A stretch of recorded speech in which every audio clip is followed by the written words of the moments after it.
yang tunduk di bawah hukum dan perintah Taurat, dia harus bersunat, dia harus bermisfah, dia harus mengikuti sekolah keimaman, dia harus melayani yang diawali oleh baptisan Yohanes. Itu menjadi tanda bahwa Yesus ini adalah satu-satunya manusia yang sempurna yang bisa melakukan hukum Taurat. Bismillahirrahmanirrahim. Assalamualaikum warahmatullahi wabarakatuh.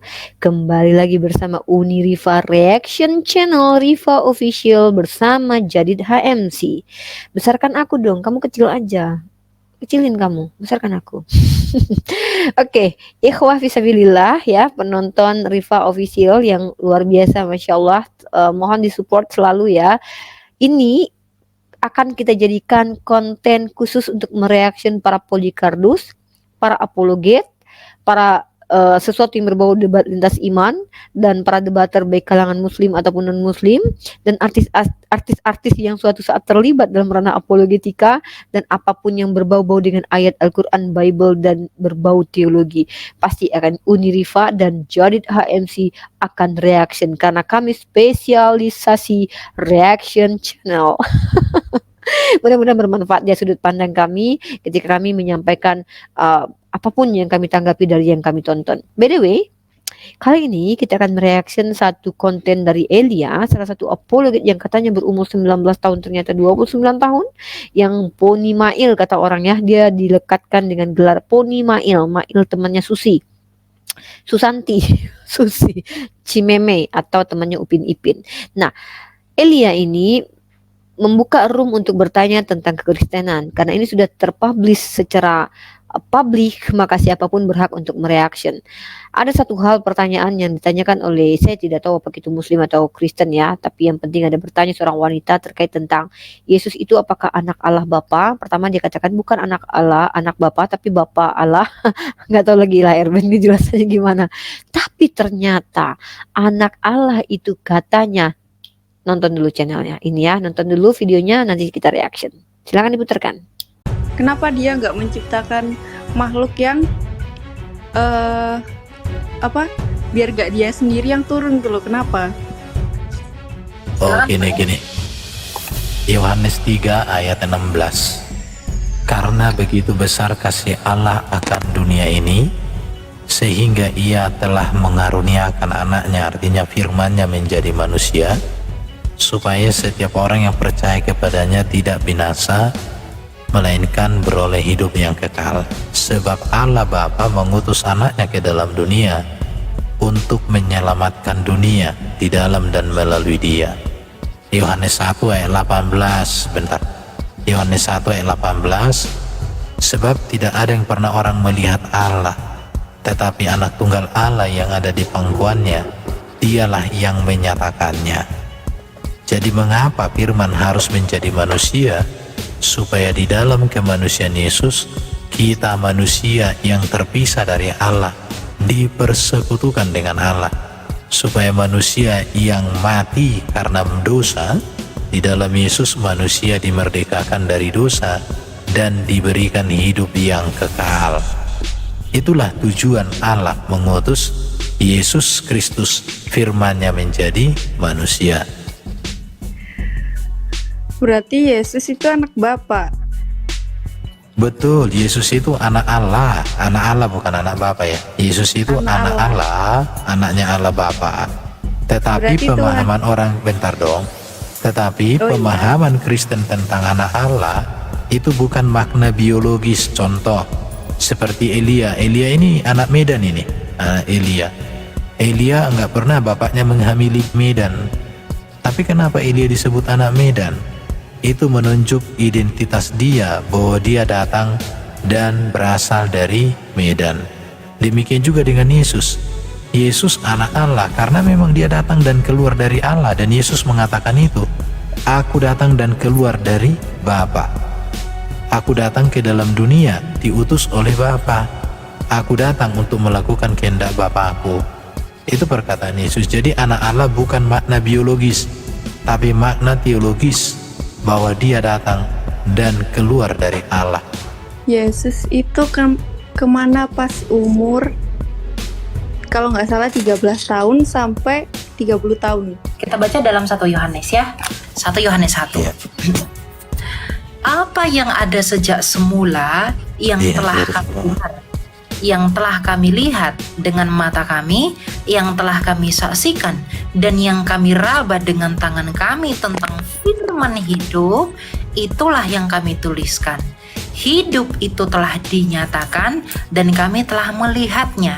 Sekarang kami bersaksi dan memberitakan kepada kamu tentang hidup kekal yang ada bersama Bapa dan telah dinyatakan kepada kami.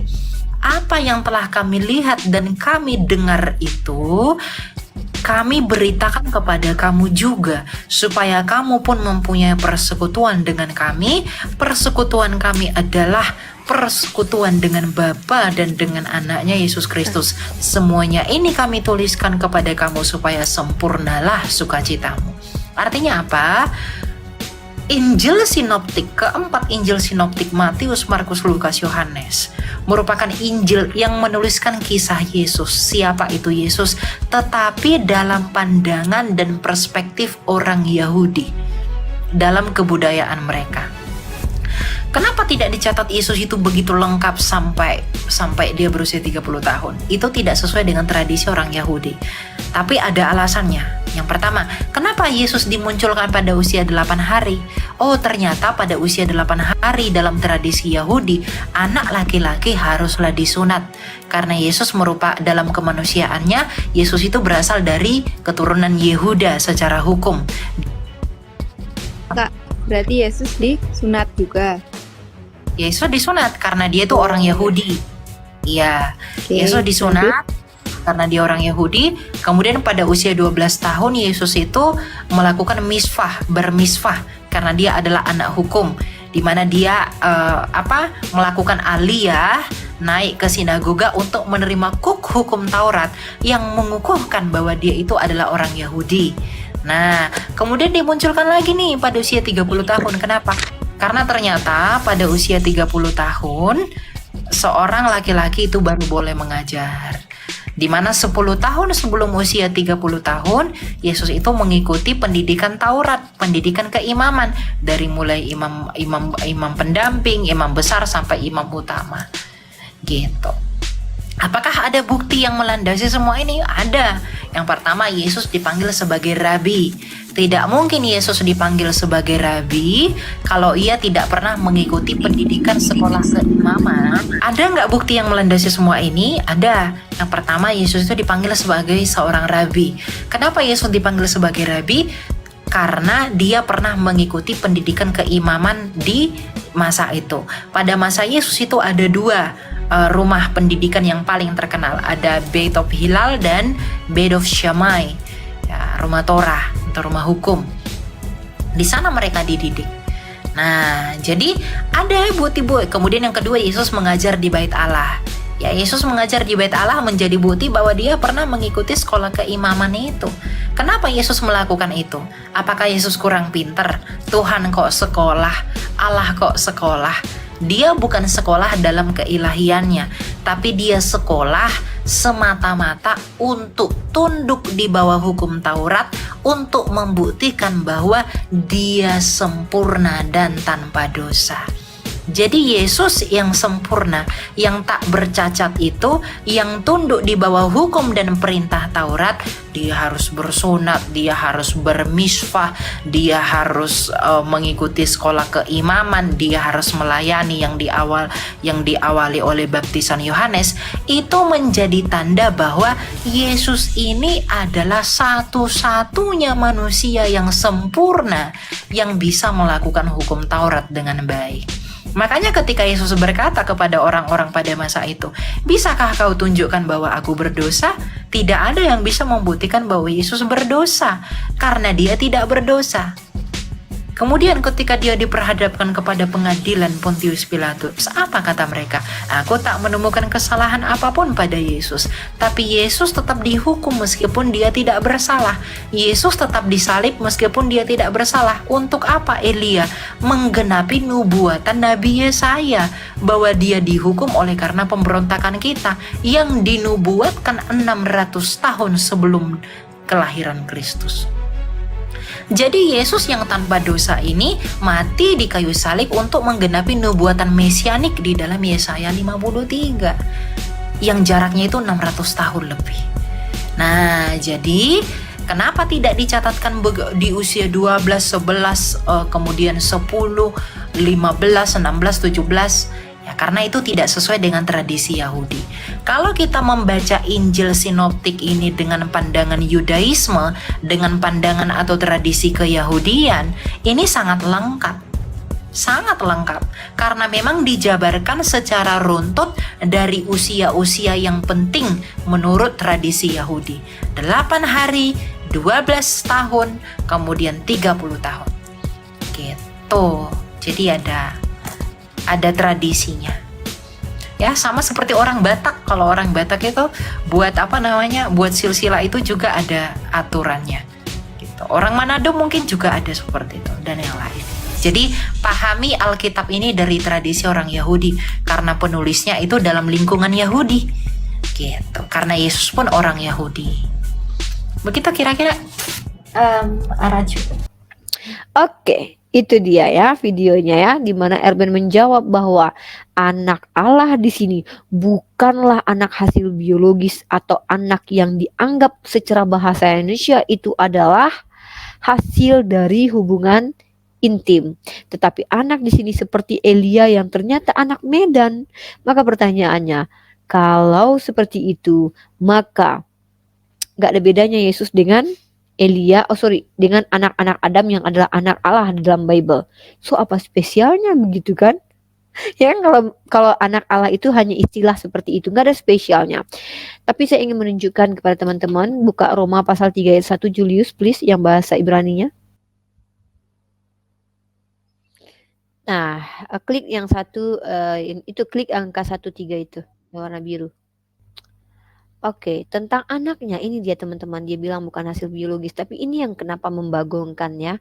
Yang tertulis itu tidak sama seperti yang tertulis, pemaknaannya, penjelasannya di luar dari konteks. Saya bingung nih dari bagaimana cara mereka memahami metode apa yang mereka gunakan tentang anaknya yang menurut daging diperanakan dari keturunan Daud. Coba cross check di bahasa Yunaninya, Jul, di keturunan strong number 460 tuh, klik itu. Nah, ini dia maksud saya. Kata di sini menggunakan sperma. Sperma artinya apa? Bisakah sperma dikatakan bukan hasil hubungan badan? Ini saya bingung ini. Kenapa setiap kata dimaknai berbeda oleh teman-teman kita Kristen? Ya, itu dulu buat Erben, by the way. And kita lanjut ke Elia. Elia menjelaskan bahwasanya Yesus itu sekolah bukan keilahiannya sekolah, tapi kemanusiaannya. Pertanyaan ini adalah apakah ketika kemanusiaannya sekolah keilahiannya tidak ikut? Katanya Tuhan yang bisa dibedakan tapi tidak terpisahkan. Please help me, my logic is like want to bledak. Maksud aku tuh gini loh. Dia bilang kemanusiaannya yang sekolah. So kemana ketuhanannya pada waktu sekolah itu? Gak bisakah keilahiannya memberitahukan kepada kemanusiaannya gitu? Kenapa kemanusiaannya harus belajar kepada kemanusiaan orang lain? Dia kan punya keilahian tuh. Kenapa gak keilahiannya aja ngasih tahu kepada kemanusiaannya gitu? Hei, gue yang adalah kemanusiaan, lu tahu gak kalau seandainya itu begini loh? Hei, ini gue. Kenapa harus belajar kepada manusia gitu? Dan alasannya untuk membuktikan bahwa dia mengikuti tradisi Yahudi. Oke. Kalau itu alasannya dia mengikuti tradisi Yahudi. So, kenapa dia tidak merajam wanita yang berzina? Bukankah tradisi Yahudi harus merajam wanita berzina? Ini pelin-pelan banget nih Elia. Kalau dengan cara sekolah Yesus menunjukkan bahwa dia adalah manusia yang mengikuti tradisi Yahudi, so kenapa dia tidak melakukan hukum Torah merajam wanita yang berzina? Ah, come on. Mau berkelip kemana lagi Elia? So I think Elia need to learn more ya. Aduh, aku kok bahasa Inggris pula ya. Maksudnya gini loh Elia. Penjelasan kamu itu akan dibantah selalu oleh Bible. Dan ya, Julius bisa jelasin nggak sama aku? Dalam Kristen itu Yesus itu keilahian dan kemanusiaannya itu bisa hilang nggak sih dalam waktu durasi ketika dia jadi manusia itu hilang nggak sih ketika dia belajar nih Tapi kemanusiaan? menurut beberapa teman-teman on off. Ada beberapa teman-teman pakai dalil on off kan. Jadi ada Tuhan saat-saat tertentu lagi off Tuhannya. Itu mereka yang bilang ya, bukan saya. Oke. So maksudnya gini loh. Ini blunder banget ya ketika Elia mengatakan yang sekolah itu kemanusiaannya. Lah, giliran yang mati kemanusiaannya kalian ngaku ditebus sama Tuhan. Nanti kalau kami tanya, berarti kalian itu pas waktu Yesus mati itu adalah kemanusiaannya yang mati, maka kalian ditebus manusia. Bukan, tapi ditebus sama manusia yang ilahi. Lalu ketika dia belajar itu, keilahiannya ikut nggak? Tidak, kemanusiaannya saja, keilahiannya tidak sekolah. Keilahiannya kemana? Ada bersama-sama Yesus. So dia ngapain? Mangkal doang di dalam diri Yesus. Udahlah pusing. Jul, aku mau berobat kayaknya Jul. I'm so serious. Pusing aku mikirin ini serius. Nggak maksud aku tuh kenapa sih gitu? Ya Allah, ini konsep loh. Konsep ini bukan produk Alkitabiah. Konsep ini adalah produk pikiran. Tapi kenapa nggak masuk akal? Kalau produk Alkitabiah nggak masuk akal itu wajar. Karena ini berkaitan tentang Tuhan yang memberi informasi yang semuanya nggak mungkin masuk akal. Tapi kalau produk konsep nggak masuk akal itu biji mana? Namanya aja juga konsep. Cara berpikir seseorang, sesuatu yang keluar dari otak orang. Tiba-tiba nggak bisa dipahami dengan akal sehat. Bagaimana ini cara berpikirnya? Ajarkanlah aku. Elia, Erben. Udahlah ya. Tapi gak apa-apa sih, namanya juga ajaran kekristenan. Mereka juga punya beberapa denom. Ada yang monofisik, ada yang manusia sepenuhnya, ada yang Tuhan sepenuhnya, ada yang 100% Tuhan 100% manusia, ada juga yang mengatakan bahwa ya banyaklah doktrin dari teman-teman Kristen. Tapi penjelasan dari penjelasan dari Elia itu hanya membuat kita sebagai umat Islam semakin bersyukur menjadi seorang muslim karena Allah memberikan pengajaran yang tidak memberatkan oleh akal kita. Bayangkan kalau Allah memberikan pengajaran yang membuat akal kita semakin sulit, semakin susah, itu namanya zolim. Kenapa? Tuhan memberikan pengajaran yang tak terpikirkan, tak terenungkan kepada manusia. Ini mengerikan sekali. So, alhamdulillah dengan Islam di mana Allah katakan qul huwallahu ahad. Satu apa? Enggak ada satu ini, satu itu, satu itu. Tidak ada. Simple. Anak yang baru tamat SD juga ngerti yang satu itu apa gitu ya. Sendiri, tunggal, dan satu itu bukan jamak, jamak bukan satu. Tapi nggak apa-apa juga ya dengan adanya diskusi lintas iman ini yang dijelaskan Elia, dia semakin viral, orang makin melihat dia. Itu semakin mengukuhkan keimanan umat Islam, bersyukurnya umat Islam dengan apa yang sudah dimiliki oleh Islam. Konsep ataupun konsep tauhid itu bukan konsep yang sulit dipahami ya. Mentauhidkan Allah, menjadikan hanya mengesahkan Allah, mengimani bahwa hanya Allah satu-satunya entitas yang layak disembah. Itu konsep tauhid dan itu tidak sulit untuk dipahami. Makanya tidak ada denominasi tentang ketauhidan tentang Allah ya. Nah, ketika Elia menjelaskan bahwasanya bentuk sempurnanya manusia hanyalah Yesus. Pertanyaan saya, kenapa Henok diangkat Tuhan? Ini nggak pernah selalu dijawab oleh teman-teman Kristen. Teman-teman Kristen itu selalu mengatakan bahwa hanya orang suci lah yang bisa ke surga. Tapi kenapa Henok bisa ke surga? Henok itu bukankah keturunan dari hasil biologis manusia? Lalu kenapa dia bisa ke surga? Kenapa hanya Yesus dikatakan sempurna? Itu Elia, itu naik ke surga. Apakah nggak sempurna? Kurang sempurna apa dia sehingga dia dinaikkan Tuhan pakai kereta kencana? Itu kenapa nggak dijawab? Makanya penjelasan teman-teman Kristen itu akan selalu dibantah oleh Bible. Setiap argumentasinya selalu ada celahnya. Setiap manusia telah berdosa. Loh, Henok mana? Henok itu berbeda. Dia manusia bukan? Iya, tapi dia berbeda. Dia adalah hak prerogatif Tuhan. Katanya setiap manusia itu berdosa. Tapi ada pengecualian. Henok itu berarti artinya tidak bisa dikatakan setiap manusia. Itu namanya logical fallacy. Ya tapi ya udah ya, agama Kristen nggak bisa juga dipahami dengan logika. Em, Anak Medan tadi itu cukup lucu, Julius. Kenapa saya katakan begitu? Karena kalau begitu Yesus itu bukan anak Allah sesungguhnya, Jul. Itu cuman alegori doang gitu. Kalau Yesus, Elia anak Medan karena dia berasal dari Medan, Yesus anak Allah karena dia berasal dari Allah. Berarti itu bukan makna kedekatan secara kekerabatan atau secara spiritual dekat, bukan. Karena dia berasal dari Allah. Loh, semua kan berasal dari Allah. Ini saya tunjukin ya. Segala sesuatu berasal dari Allah. Bentar, aku tunjukin dalilnya. Buka Ya, Roma pasal cuman 3.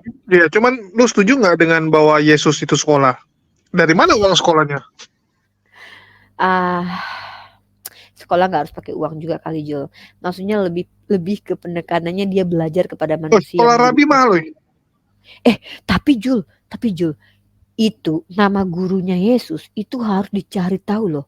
Nggak boleh harusnya Sokrates lebih terkenal. Nggak boleh Plato harus lebih Oh terkenal. iya, harusnya gurunya juga nggak kalah terkenal dong. Guru dari Yes. Tuhan loh. Itu Sokrates nggak ada apa-apanya. Plato, Aristotle itu nggak ada apa-apanya dibandingkan gurunya Yesus. Kenapa? Ini loh gurunya Tuhan loh. Gurunya Tuhan loh ini. Namanya harus ada di Harvard. Namanya harus ada di Oxford. Dan bahkan dia harus ada biografi. By the way, siapa nama gurunya Yesus, Jo? Tahu nggak? Pokoknya ada usnya mungkin. Oh, enggak dong. Dia kan orang Yahudi. Apa sih Julius? Orang Yahudi, Jul. Iya, orang Yahudi zaman dulu ada nama Romawinya. Secara hukum dia katanya anak orang Yahuda. Padahal di dalam kitabnya bukan secara hukum loh, tetapi menurut anggapan orang. Buka dulu itu Roma pasal 11 nomor 36. Roma pasal 11:36 ini untuk mengcounter Erben. pasal Roma berapa? Uni? Nih, Nggak, Roma berapa? 11 nomor 36. Kata si Erben kan, Yesus itu kan dari Allah, makanya dia disebut sebagai anak Allah. Oke, Roma 11:36 terbukalah. Udah. Nah, sebab segala sesuatu adalah dari Dia dan oleh Dia dan kepada Dia. Bagi Dialah kemalan. Ini segala sesuatu. Berarti segala sesuatu itu adalah Allah lah, anak Allah lah. Karena kan kata si Erben, Elia dari Medan, makanya anak Medan. Nah, Yesus adalah anak Allah karena dia dari Allah. Loh, segala sesuatu kan dari Allah. Berarti semua adalah anak Allah.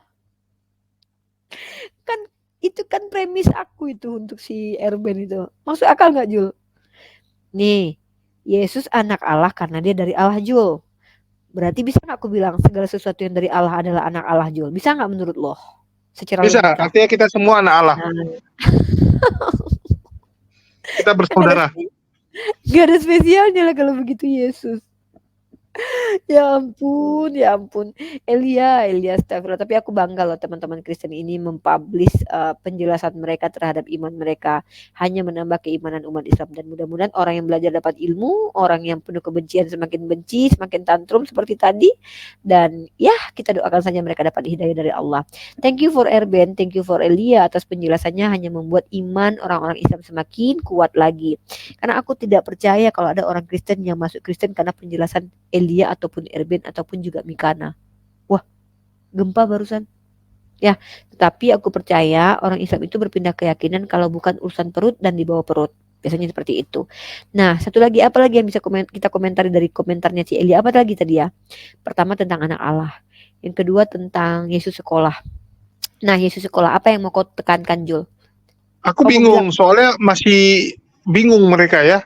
Orang Kristen ada sebagian yang bilang sekolah, ada yang bilang dia bantu bapaknya, ada yang bilang ya Yesus di rumah aja, nggak kemana-mana.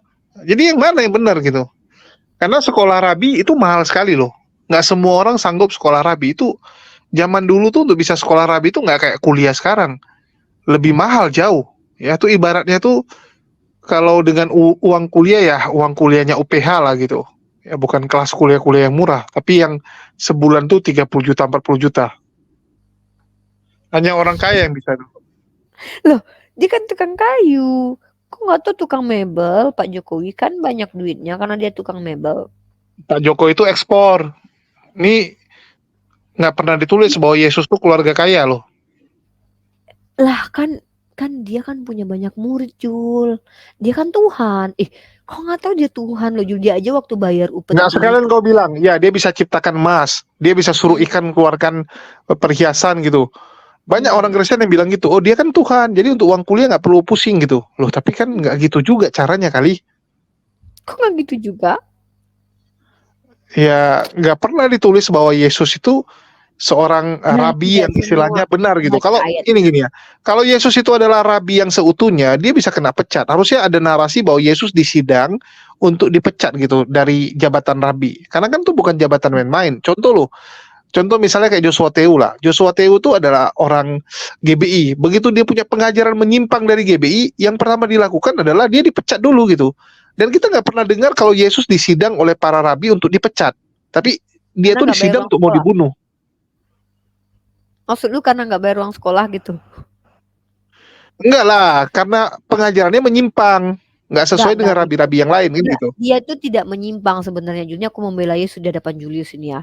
Dia itu tidak menyimpang ajarannya itu benar, rabi-rabi itu yang menyimpang semuanya. Udahlah rabi-rabi yang semua menyimpang. Ya ini ibaratnya itu apa? Kayak anak kecil, dia lapor ke customer service bilang mamanya hilang gitu. Jadi bukan dia yang hilang, mamanya yang hilang gitu. Keluarganya hilang. Ya. Jadi dia datangi zaman dulu kan gitu. Kalau anak hilang kan pengumuman kan nama ini. Gitu, Ya. Jadi ini anaknya jumpai CS ya, terus dia bilang sama si CS, aduh keluargaku hilang nih, nggak beres sih keluargaku. Nah, dicari sama anaknya nih keluarganya. Ya, tapi ini menarik banget loh jawaban Erben sama Elia ini. Aku tertarik betul apa namanya? Pertama Erben tadi ya, itu satu ya Erben ya, ayat dalam kitab kamu mengatakan semua segala sesuatu dari Allah. Dan dua, bangga sekali teman-teman Kristen itu mengatakan bahwa Tuhan kami itu sekolah, tapi yang sekolah kemanusiaannya. Dan ini bertentangan juga bahwa doktrinnya Yesus dengan kealahan tidak terpisah. Kemudian sebagai bentuk bahwa dia mengikuti ajaran tradisi Yahudi. Sementara banyak ajaran yang tradisi Yahudi tidak dijalankan Yesus. Makanya dia dimarahi sama orang-orang Yahudi kan. Karena dia tidak full mengerjakan ajaran-ajaran Yahudi seperti hari Sabat. Dia mengambil gandum. Nah artinya kalau kita lihat lebih jauh, kita telisik. Elia ini hanya mengambil sesuatu yang membela imannya seperti sunat diambil, oh itu tradisi Yahudi.